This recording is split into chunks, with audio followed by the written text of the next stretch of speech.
मनुष्य जीवन लाभ होउची प्रभुंकर नाम संकीर्तन को सुनिबा, प्रभुंकर गुण कीर्तन गाइबा, आउ किछि लाभ नाही।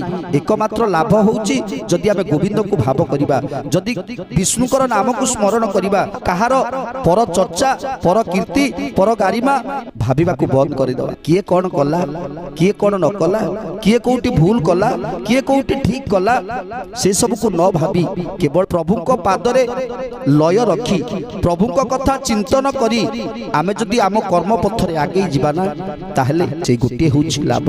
आउ किछि संसार रे लाभ नाही। लाभ क्षति जदि विचार करा जाए केवल लाभ होउछि गोविंद को पाखरे समर्पण हो जिबा। निर्मल करी बुद्धि मन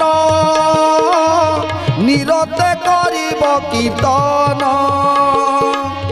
ए मन स्थिर करिबारे गोविंद बिना के बापा।